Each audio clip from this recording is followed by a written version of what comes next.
tous à vos agendas car la classe, association culturelle de Sevran, vous propose son traditionnel pèlerinage à Lourdes du 13 au 16 août 2023. Avec un petit plus cette année, une excursion en Espagne. Le voyage en autocar, l'hôtel et les repas sont bien entendu compris. Infoline au 06 80 70 73 26. On vous attend nombreux pour des moments conviviaux et de partage. Guadeloupe, actualité. Et suite au meurtre de Naël lors d'un contrôle de police à Nanterre, la France s'embrase. Plusieurs villes sont en proie aux émeutes depuis 3 jours maintenant, avec des incendies et saccages de mairies, de commissariats, de supermarchés et de mobilier urbain. Cet après-midi, une banque Crédit Mutuel a même été totalement incendiée. Un deuxième tramway est également parti en fumée. Et malgré la mise en examen du policier auteur du coup de feu mortel pour homicide volontaire, eh bien, la colère ne retombe pas. La nuit s'annonce particulièrement mouvementée à Paris, Lille, Lyon et Marseille, notamment, où de multiples incendies ont déjà été déclarés. Le RAID est d'ailleurs sur place dans ces municipalités pour tenter de mettre de l'ordre, mais eux-mêmes sont largement dépassés. Je vous invite à vous rendre un peu sur les réseaux. Déjà que hier, c'était une soirée d'anthologie, mais je vous invite à aller sur TikTok, notamment sur TikTok et Snapchat. Franchement, c'est affolant. Et en parlant d'homicide lors de contrôles de police, notez qu'en 2022, 13 décès ont été enregistrés après des refus d'obtempérer lors de contrôles routiers, soit 6 de plus qu'en 2021, une véritable explosion.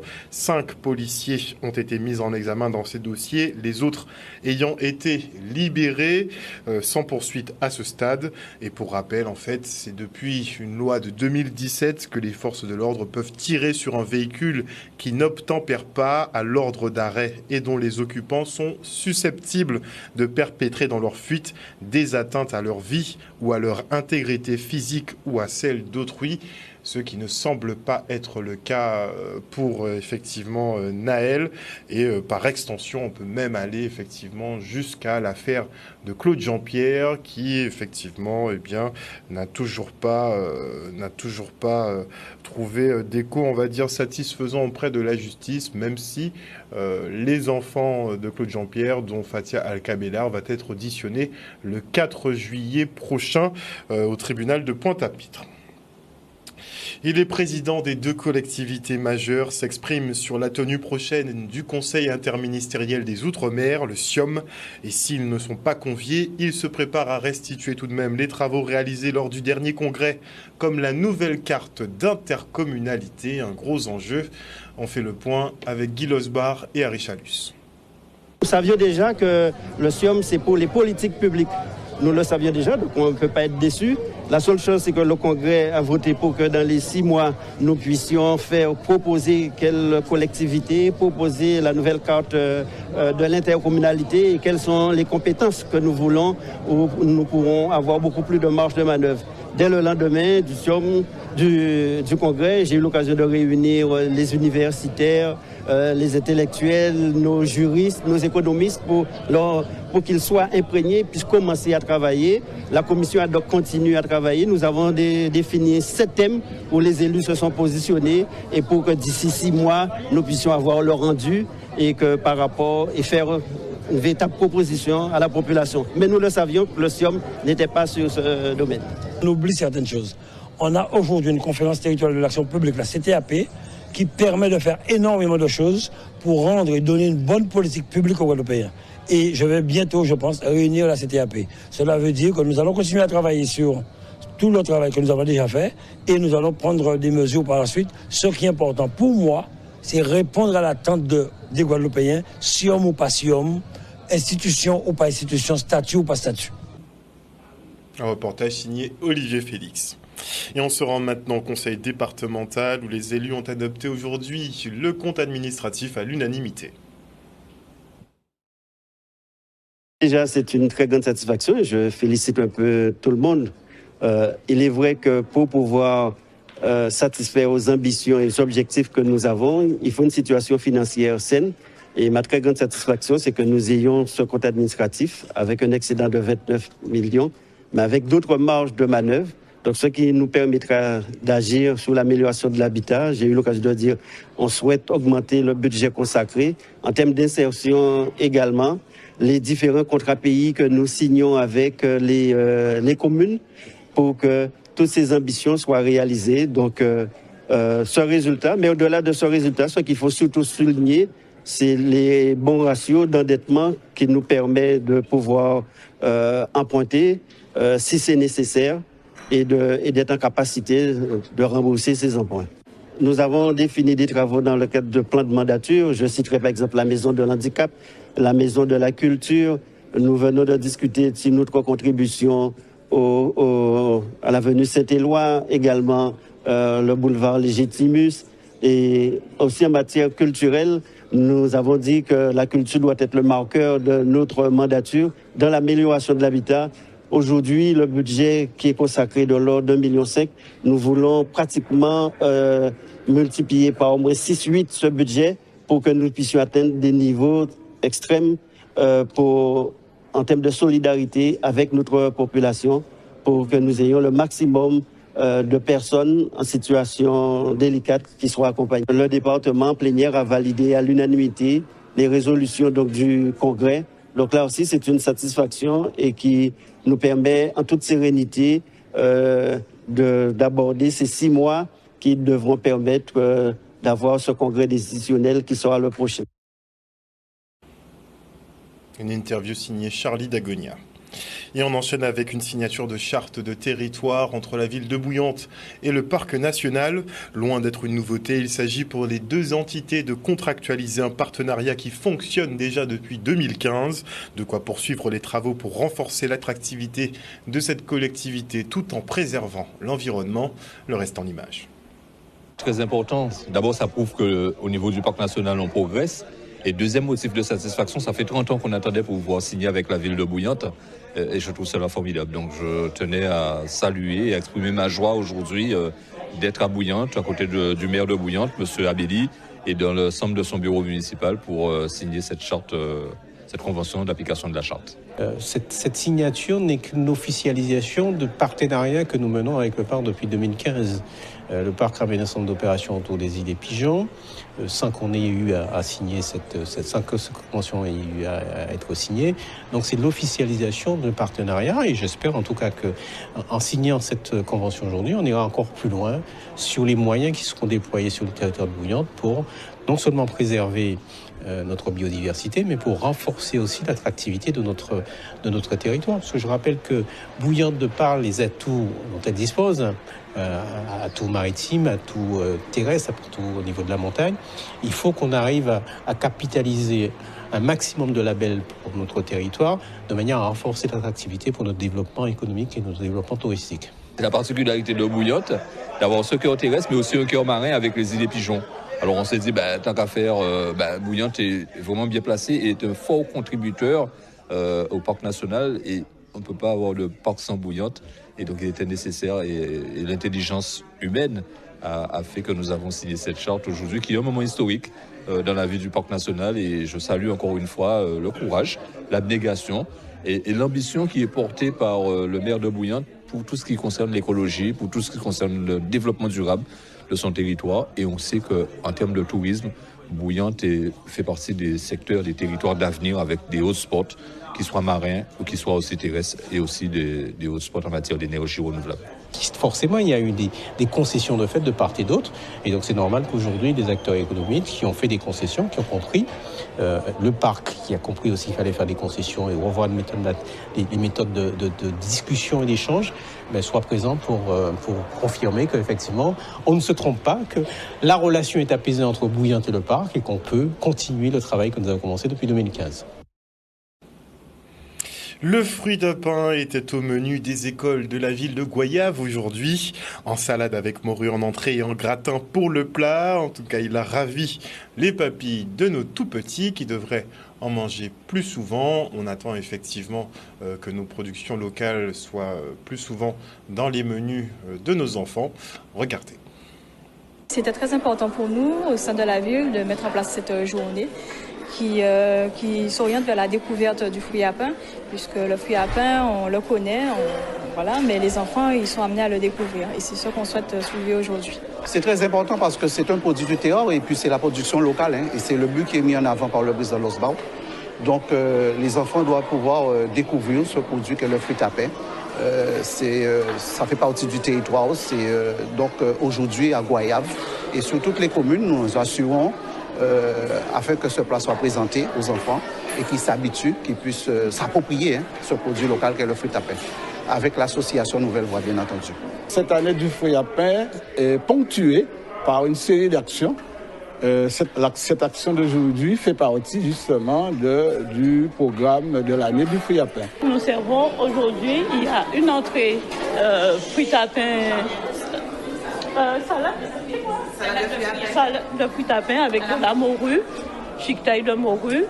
Et en menu, en repas, il y a du poulet, pilon de poulet en sauce avec du gratin de fruits à pain.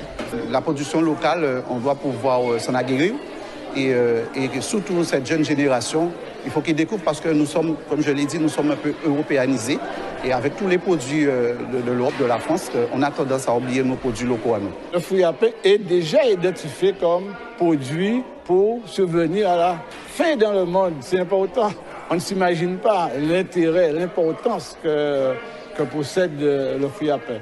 Donc on a tout intérêt à ce que nos enfants prennent l'habitude d'en consommer et permettent à leurs parents de comprendre aussi la nécessité de consommer ce produit-là également. On essaye avec la cantine de mettre ça dans le repas parce que les parents d'aujourd'hui, surtout qu'il y a beaucoup de jeunes parents, je trouve, qui ne donnent pas assez de produits locaux à leurs enfants, ce qui fait que les enfants ne connaissent pas très bien nos produits locaux. Oui, on souhaite le reconduire une autre fois. Après, on a travaillé le fruit à pain sous forme de gratin, ce sera peut-être sous une autre forme, pour que les élèves découvrent un autre aspect du fruit à pain une nouvelle fois. Mais oui, ce serait bien de renouveler cette opération. Et pour découvrir un nouvel aspect de l'art, je vous invite à passer à l'exposition immersive de Christopher B. que nous recevons ce soir. Bonsoir. Bonsoir. Alors justement, on va expliquer aux téléspectateurs, c'est quoi cette exposition immersive? Qu'est-ce que vous entendez par là? Alors immersif, pourquoi? C'est parce que ça va permettre aux spectateurs de ne pas être juste spectateurs. En gros, ils seront acteurs également parce qu'ils vont participer à l'événement. Il y aura des tableaux également, mais il y aura également des... On va faire appel aux 5 sens. Donc le toucher, l'ouïe, l'odorat. J'ai pas trop envie de spoiler. D'accord. En tout cas, oui. En théorie, on vient dans une exposition, on vient admirer des œuvres. Mais là, clairement, vous allez porter tout le public à contribution. En quelque sorte, oui. Quelle est votre spécialité artistique? Alors, ma spécialité artistique, c'est le cinéma. Donc, rien à voir avec, avec les tableaux, justement. Mais, donc, cinéma et tableau? Ouais. Et vous arrivez à marier le tout? Ah oui. On peut marier des cinémas et du tableau? Dans l'art, tout est possible, je pense. Comment faut nous expliquer ça. Ah ben, alors, comment? Déjà, comment vous est venue l'idée de marier donc de la peinture avec la réalisation audiovisuelle? Ben, c'est très simple. C'est-à-dire que de base, une vidéo, c'est quoi? C'est plusieurs images. Exact. Et avant les images, les gens, ben, il n'y avait pas d'appareil photo, il n'y avait pas tout ça, c'était de la peinture. Donc les rois, tout ça se faisait peindre. Et ben voilà, tout simplement. Il n'y a pas d'autre explication. Je ne sais pas comment expliquer autrement. Donc c'est une continuité en fait. La vidéo, c'est la suite. C'est une continuité de l'image. Voilà. Puisque concrètement, par exemple, si on fait une captation vidéo, on va filmer en 50, en 60 images par seconde. Ouais. C'est effectivement qu'on capte un certain nombre d'images. Le principe du dessin animé, c'est exactement la même chose. Pareil, voilà. Si on dessine un paquet de planches, et une fois qu'on les enchaîne, ça nous fait une animation. Voilà, donc ça. Vos œuvres seront des peintures animées? Du tout. Du tout. Du tout. Mais en fait, elles seront en lien avec... En fait, comment je peux expliquer ça? J'ai fait plusieurs vidéos qu'on peut retrouver sur mon compte Instagram. Et... en majeure partie, je fais rien par hasard, je ne laisse rien au hasard. Donc en gros, mes œuvres seront en lien avec mes vidéos. Les œuvres sont en lien avec les vidéos? Voilà. Alors, et comment on inclut, c'est vrai que je pose beaucoup de questions, désolé, mais c'est vrai, comment on inclut finalement l'odorat, le goût, dans une exposition, avec des œuvres picturales et des vidéos. Il faut venir ce soir. Ah, vous voulez vraiment pas vendre la mèche? Alors, Réalisateur, scénariste, photographe, acteur, multicasquette, c'est important d'être multicasquette à l'heure d'aujourd'hui? C'est très important, c'est-à-dire que moi, ça c'est venu à moi tout seul, ça s'est imposé à moi, parce que Dieu merci, j'ai plusieurs cordes à mon arc. Beaucoup de cordes à votre arc? Ouais. Quand même pas mal. Mais en fait, je pense que c'est important de nos jours parce que c'est très compliqué. On vit dans une époque qui est extrêmement compliquée. L'argent, c'est le nerf de la guerre, comme on dit. Avec toutes les crises qu'il y a actuellement, il vaut mieux se diversifier. Même si on pense ne pas avoir de talent, il vaut mieux essayer de se chercher, de se connaître, plutôt que de rester là et de faire... que par exemple, je sais pas moi, un métier de bureaucrate ou que ça. Vaut mieux se diversifier, histoire de faire...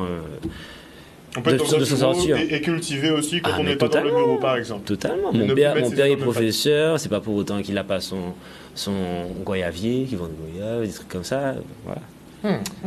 Donc, vous, ce que vous cherchez à faire, c'est associer finalement différents types d'art pour obtenir un résultat particulier, on va dire. Concrètement, ce que je cherche à faire, c'est de démontrer aux gens que c'est possible. Parce que, en gros, ce que j'ai pu comprendre et ce qu'on m'a toujours expliqué, quand j'ai voulu démarrer mon activité comme ça, on m'a toujours expliqué qu'il faut que je me focalise sur une chose, parce que se diversifier trop, tu te perds.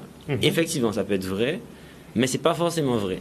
Moi, si jamais je m'arrête à une seule activité, donc soit la vidéo, soit la peinture, ou etc., je vais commencer à faire une espèce de dépression. Donc il faut que je me retrouve. Donc j'aurai un moment pour le cinéma, un moment pour les tableaux, un moment pour etc. de choses. Mais je ne peux pas rester que sur ça, sinon je vais commencer à devenir fou. Vous ennuyer? Exactement, c'est ça.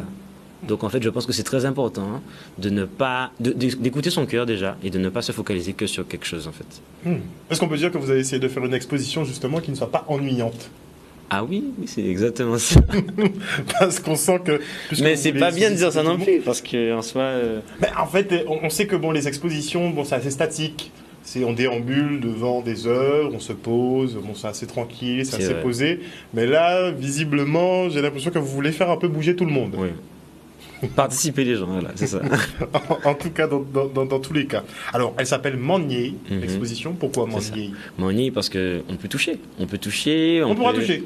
Oui, on peut toucher, bien sûr. Parce que les œuvres, enfin, les tableaux sont texturalisés, je sais pas comment on peut dire ça. Ouais, c'est ça. 3 dimensions? Ils sont pas en 3 dimensions, mais je sais pas comment expliquer. En gros, c'est de l'acrylique, donc on peut toucher, et j'ai fait exprès de faire des reliefs, donc c'est pas vraiment de la 3 dimensions, c'est pas de la 3D. C'est de la 2D, mais on peut la toucher, et quand on la touche, faut venir, ça fait quelque chose. On dirait que c'est expérimental en fait. C'est expérimental. D'accord, c'est des choses qui n'ont pas encore été faites. Je pense pas. Je pense pas. Intéressant, très intéressant. Donc c'est d'autant plus intéressant effectivement si c'est assez singulier. Donc ce sera une expérience à la fois visuelle, olfactive, auditive, enfin à tous les niveaux. Vous allez allumer les sens des visiteurs. Ça se passera où et quand? Alors c'est au Green Hostel. Alors c'est pendant une semaine, ça commence ce soir jusqu'au 7, mais les dates fortes c'est le 30, enfin c'est le 29, donc ce soir, le 30 demain et le 7 juillet. Donc tout à l'heure, à partir de quelle heure? Ça a déjà commencé. Ça a déjà commencé? Oui. Ah ben tu es encore là, donc il faut attendre. N'est-ce pas? Donc chers téléspectateurs, vous pouvez vous rendre effectivement donc au Green Hostel, c'est à Pointe-à-Pitre, pour découvrir les œuvres de l'artiste Christopher B. Donc c'est un nouveau monde. Je ne sais pas vraiment comment le décrire. Il faudrait le voir effectivement pour pouvoir le commenter. L'avant-première, c'est tout à l'heure justement, donc à Pointe-à-Pitre. Tu seras en exposition donc pendant une semaine. On pourra découvrir tes œuvres. Donc j'invite les téléspectateurs effectivement à se rendre au Green Hostel. Le mot de la fin? Eh ben, bon courage à tous, c'est tout. Merci beaucoup, en tout cas Christopher B. Et on part maintenant pour la présentation du Grand Prix Frédéric Jalton, un hommage à ce politique fan de cyclisme, le reportage. Oui, cette compétition prend de l'ampleur, c'est bien pour la mémoire de Frédéric Jalton qui aimait ce sport, le cyclisme, qui a été un peu partout dans le tout, médecin du sport, qui a aussi suivi et encouragé et intégré au nombre de coureurs de la JCA. Il aimait beaucoup le sport. L'ami d'ailleurs de Camille Jabot, fondateur du Tour cycliste de la Guadeloupe. Et donc c'est une belle réalisation. Je remercie les protagonistes, Philibert Mouisa, Claire Valentin et tous les autres, les clubs qui participent, les dirigeants qui sont présents et ceux qui ont réalisé cette belle vidéo. Pierre Plaisance particulièrement à mon cousin, avoir pensé à Frédéric Jalton. Et merci à tous les clubs qui ont daigné répondre à notre invitation et honorer la mémoire de mon père Frédéric Jalton. Je crois qu'il fallait faire une manifestation à la hauteur de Frédéric Jalton. C'était quelqu'un qui se donnait à fond pour les Abîmiens. Alors nous voulons que cette manifestation donne l'image de Frédéric Jalton. Le vendredi, nous avons l'étape avec un départ à 14h devant la maison Jalton. Samedi, nous avons le village santé et sécurité et qui commence dès 10h pour se terminer vers 15h. Et l'étape en elle-même va commencer à 14h samedi après-midi. Une très belle étape. Et puis une dernière étape avec un départ à Bouliki, le fief de Claire-Valentin. Et cette étape va se terminer, bien entendu, en circulant sur les abîmes, mais une partie des terres de Mornalo et retourner, bien entendu, dans le bourg des abîmes. C'est une très belle manifestation aux abîmes. Bon, on sait que la Coupe Jalton, ça fait depuis des années que cette compétition a été créée. Bon, c'est un plaisir pour moi de participer à ma première fois. Et j'espère que ça va bien se passer. Je me suis entraîné très dur, faire plaisir à ma ville, mon maire et toutes les personnes qui me soutiennent, mes parents et mon club, la JCA. Ça va prendre une ampleur et comme je vais dire encore un grand merci à le maire des Abîmes, M. Eric Jalton, aussi bien à M. Philbert Mouisa. On a donné un net caché à la hauteur de Frédéric Jalton.